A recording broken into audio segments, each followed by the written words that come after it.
começando agora mais um Classe Trabalhadora em Debate e nessa manhã recebendo a Vanessa Afonso, que é doutoranda e mestre em Física pela PUC-Rio, licenciada em Física pela UFR Rural do Rio de Janeiro e faz parte do coletivo Marta Trindade desde 2017, atuando com vigilância popular ambiental através da mediação da qualidade do ar em Santa Cruz, território atingido pela siderúrgica Ternium. É uma jovem negociadora pelo clima e conselheira do Rio no eixo de meio ambiente e resiliência. Seja bem-vinda, Vanessa. Obrigada. Bom, Vanessa, nos últimos dias a gente tem acompanhado aí as tragédias no Rio Grande do Sul devido às fortes chuvas na região. No entanto, é algo que está acontecendo aí pela quarta vez no último ano e mostra, né, que as mudanças climáticas já estão acontecendo de fato, né? Uhum. E assim, antigamente a gente tinha muito aquilo de que, vamos cuidar do planeta, vamos cuidar do meio ambiente, porque daqui 50 anos pode ser que aconteça, né, esses eventos climáticos. E hoje não, nós já estamos vendo isso. Tanto que aqui no centro-oeste, da onde eu falo, a gente está vivendo ondas de calor extremas várias vezes ao ano. Enquanto que lá no Rio Grande do Sul são as fortes chuvas, né, que tem deixado muitas pessoas aí desabrigadas, mortos e feridos. Então eu queria que você comentasse um pouquinho como que as mudanças climáticas já estão afetando a nossa realidade. Então, partindo do princípio de que nós estamos num país de tamanho continental, é bem difícil a gente conseguir mapear todos os problemas e todas as questões em todas as regiões do país. É importante que a gente comece a pensar em planos tanto estaduais quanto municipais quanto federais de adaptação climática. Porque cada parte do país vai ter suas especificidades, né? E, consequentemente, a gente acaba ficando meio que vendido nesse processo. Então, existem estudos, né? Várias universidades têm feito estudos, várias pessoas, ONGs, think tanks, têm feito estudos com relação a isso.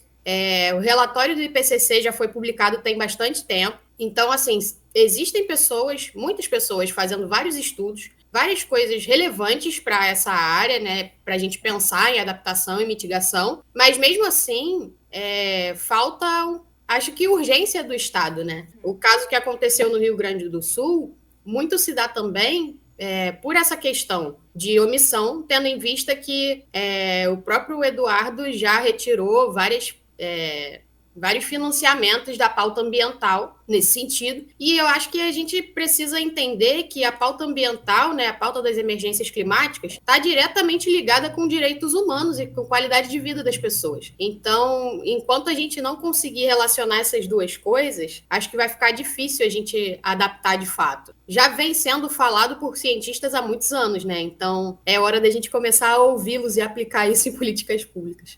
Sim, e eu acho que tinha muito disso, né? Tipo, é algo no futuro. E não, nós estamos vivendo. E uma coisa que você falou do governo, inclusive foi revelada aí nos últimos dias que teve envio de recurso federal para o Rio Grande do Sul, só que como não teve projetos nem da esfera estadual, nem como das municipais, o recurso voltou, né?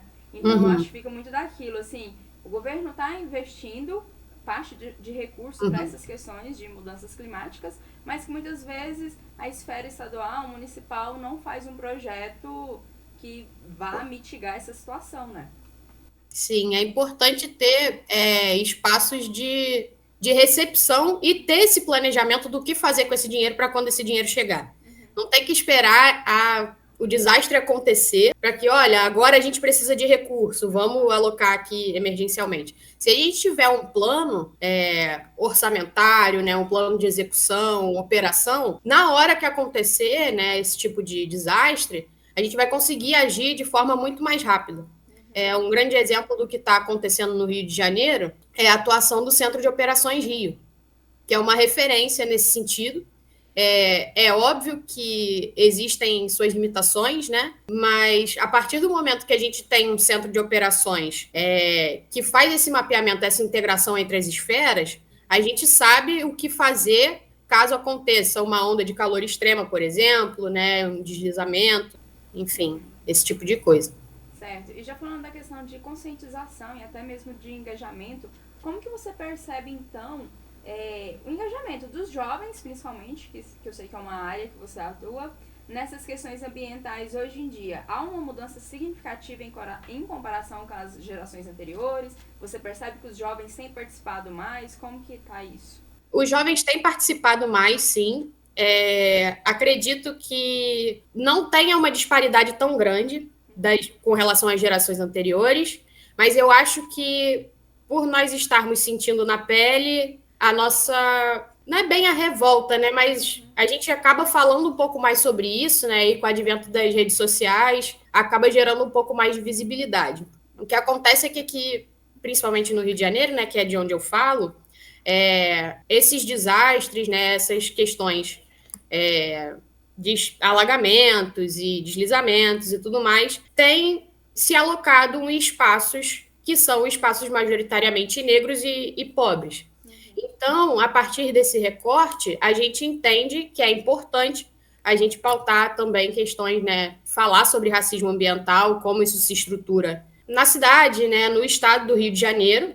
O caso de Santa Cruz, que é o caso que a gente trabalha também, é um caso emblemático de racismo ambiental, tendo em vista que 60% da população lá é negra e pobre e tem o IDH mais baixo, um dos mais baixos, né, do município do Rio.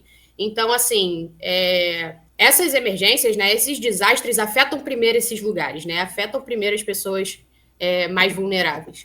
Então, a partir disso, a gente acaba falando mais, né, porque são coisas que sempre ocorrem com a gente.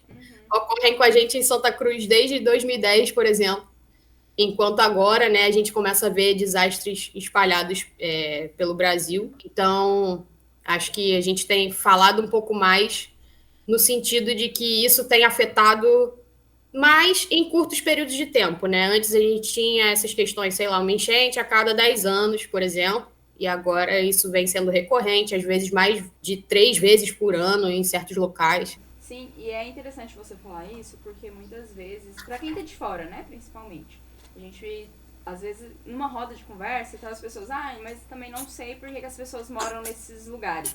Mas as pessoas moram nesses lugares porque é o lugar que tem pra elas morarem, que elas têm condições de acessarem. A gente, né, questão do Rio de Janeiro, as pessoas mais pobres acabam indo pros morros, né?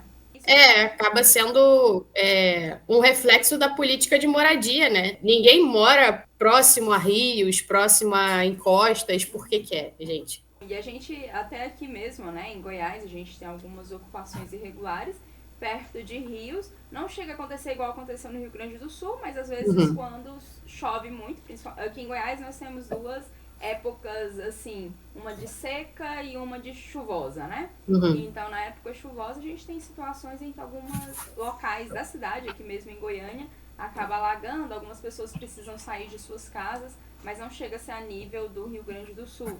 Mas ainda assim é isso, né? As pessoas, mas por que mora ali e tal, gente? Porque é onde a pessoa está tendo condições de morar, e muitas vezes é isso, né? São ocupações irregulares também, a pessoa acaba invadindo aquele lugar para ela não morar na rua, né? Por exemplo. Vai construindo as casas nesses lugares. E aí, na sua opinião, qual seria a medida hoje mais impactante que os governos poderiam implementar para combater as mudanças climáticas? Primeiro, não cortar as políticas já existentes seria importante, mas com o apoio de cientistas, né, da comunidade acadêmica e das comunidades afetadas, acredito que criar esses planos de adaptação, tanto municipais, quanto estaduais, quanto federais. Principalmente estaduais, acredito eu, porque os municípios, né, acabaram entendendo mais rápido essas questões, também por questões de escala, né? Então, a partir disso, a gente tem que entender que não adianta mais tentar pegar modelos de outros países, né, de outras realidades diferentes da nossa, realidades climáticas diferentes das nossas, com biomas diferentes dos nossos. Então, se a gente tem pesquisa aqui, é possível sim fazer um plano de adaptação climática federal, estadual, municipal, que se adeque às nossas necessidades. Isso seja a melhor não, né? Mas a coisa mais urgente a se fazer, tendo em vista que a maioria das questões é por conta disso, de, por exemplo, vir um recurso do governo federal chegar e, como não tem um plano, não tem um orçamento definido, isso acabar se perdendo. Isso não pode acontecer. E acredito também que seja importante a gente ouvir as populações afetadas, porque a partir do momento que a gente está fazendo uma política pública, a gente está fazendo uma política pública para as pessoas que moram nesses locais. Então, ter essa noção, né, ter esse diálogo mais amplo, acredito, né, entre a sociedade civil, entre quem está planejando, executando esses planos, acho que é um bom caminho, assim. Tá. E para finalizar, gostaria que você falasse um pouquinho o que é o coletivo Marta Trindade, que você atua aí no Rio de Janeiro, para a gente conhecer mais. Então, o coletivo Marta Trindade é um coletivo que se divide em 3 eixos, de meio ambiente, saúde e cidade. E ele surgiu em 2016, a partir do processo de vigilância popular em saúde, que foi organizado pelo Instituto Pax, pela Fiocruz e pela Justiça nos Trilhos. E aí a gente basicamente pegava aparelhos de baixo custo para medir material particulado, né, que são os materiais poluentes, perto de complexos siderúrgicos. Na época a gente começou a medir próximo à TKCSA, que hoje em dia é Ternium Brasil. E as nossas medições, né, com a metodologia da Fiocruz, geraram relatórios, geraram artigos científicos. Esses dados comprovaram que os índices de emissão de material particulado, né, esse resíduo da siderurgia, eram maiores que os indicados pela Organização Mundial da Saúde. Então, a partir disso, a gente começou a atuar tentando pautar isso também em escolas, né, a questão de educação ambiental nas escolas. A gente começou a levar isso um pouco para frente, mas a gente vive num local onde essa siderúrgica, né, o distrito industrial no geral, chega lá fazendo um papel que deveria ser do Estado, né, levando escola de balé, escola de futebol, reformando escolas já existentes no local. Então, a nossa luta acaba se contrapondo muito ao que eles fazem por conta de termo de ajuste de conduta, por emissões excessivas, por dano aos direitos humanos, direitos ambientais. Então, a nossa luta fica um pouco difícil, assim. Basicamente, a gente tenta contrapor o que eles dizem com relação a essas emissões, porque os relatórios deles afirmam que o ar de Santa Cruz é melhor que o ar do Leblon, sendo que não é verdade. E a gente já confirmou com a nossa metodologia. E, por conta disso, muitas pessoas do território têm problemas dermatológicos, problemas respiratórios. Eu mesma tenho muitos problemas respiratórios, né? Asma, bronquite, todas as ites possíveis. Então, muitas pessoas morreram também de câncer de pulmão e doenças derivadas. E a nossa luta é mais ou menos essa, assim, evitar que esses danos continuem.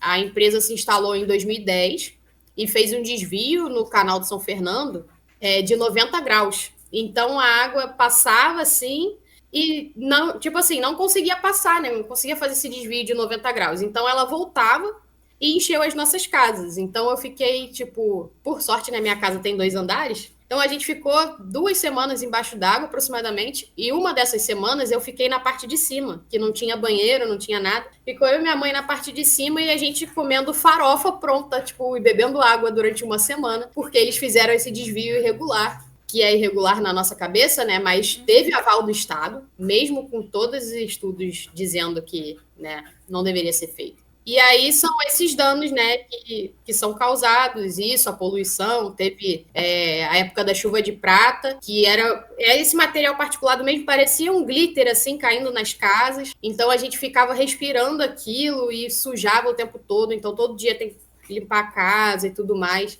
Muitas crianças ficaram com muitos problemas respiratórios, idosos também. Então são uma série de danos à saúde e à vida das pessoas. Muitos pescadores também tiveram problemas, pescadores artesanais do território, por conta dessa poluição da água também, e por conta do fato deles fazerem uma barragem, meio que uma soleira submersa, em que algumas embarcações não passavam, então eles não conseguiam acessar a Baía de Septiba direito para pescar. Então, assim, o coletivo surgiu meio que desse cenário, sabe? Esse cenário de violações. Hoje em dia a gente pauta mudanças climáticas de uma forma geral, a partir do nosso Exemplo. conhecimento local, né, a partir do nosso conhecimento, mas a gente está em vários espaços de discussão. Hoje em dia, né, eu sou jovem negociadora pelo clima, também estou no Conselho do Rio, no eixo de meio ambiente. A gente está pautando isso internacionalmente também hoje em dia. Então, é meio que esse link, né? O link do que aconteceu localmente, do que acontece localmente, e como a gente pode expor isso e incidir Em outros locais, em né? outros locais. Sim, e tipo, é importante destacar isso porque a gente está falando de mudanças climáticas e, claro, tem a ação do homem, né, nossa ação, mas muito disso também, né, de Uhum. indústrias, de empreendimentos que vão impactar negativamente no meio ambiente, naquela região, mas que muitas vezes, né, na maioria das vezes, o governo libera. E aí Sim. rola, né, a gente sabe, rola a questão de dinheiro, rola poderes ali, questões de influência também, libera e daqui 5, 10 anos a gente começa a ver essa questão impactando na vida das pessoas, né. Quero agradecer a sua participação então, Vanessa, foi muito bom, assim, a gente conversar um pouco sobre isso, esclarecer o que tem acontecido, porque muitas vezes a gente também vê nas redes sociais o pessoal, vamos rezar, vamos orar, e assim, gente, a gente precisa agir, né. Precisamos cobrar dos nossos governantes, precisamos ficar atentos o que está acontecendo, principalmente em relação a projetos de sustentabilidade e meio ambiente. Muito obrigada pela oportunidade também.